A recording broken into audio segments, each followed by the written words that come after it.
violence is self. Dr. Martin Luther King Jr. was a leader and a nonviolent activist in the civil rights movement. He led protests against racial discrimination in schools, public transportation, the workforce, voting, and so much more. You see, Dr. King was known as the most influential speaker of the civil rights movement, and his assassination in 1968 sparked a firestorm. Our neighborhoods were just devastated by the rioting, and they were majority African-American neighborhoods. Dr. Jane Levy with the Washington Historical Society told WUSA 9 last year people were hurt and major cities across the country suffered major blows. It was anger and it was hurt and it was the moment of rebellion. But that anger and pain turned into action. Through his marches and speeches, Dr. King had laid the foundation of the passion, drive, and grit it takes to make changes. We're in a moment now where it feels like the sense of the possible is more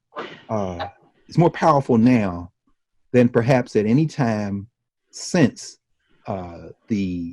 the freedom movement, the Black freedom movement of the 1960s. Scholars recognize how Dr. King and other civil rights leaders' work helped to influence the fight for racial equality that was sparked last year after George Floyd was killed. Protest is also the opportunity that we have to hone our own kind of collective energy in a productive way that expresses our anger nonviolently, I think, really, and then can shift to a public policy discussion. And some of the benefits of that work from the past and present have already come to fruition with law and policy changes, the declaration of Juneteenth as a national holiday, and the power that voting equality can have in changing elected leadership, like electing Georgia's first Black senator, who also leads a church where Dr. King once preached. That I am serving in the United States Senate in a few days pushes against the grain of so many expectations. It's a step forward thanks to the work of Dr. King and people who have followed in his footsteps, while still recognizing the journey toward equality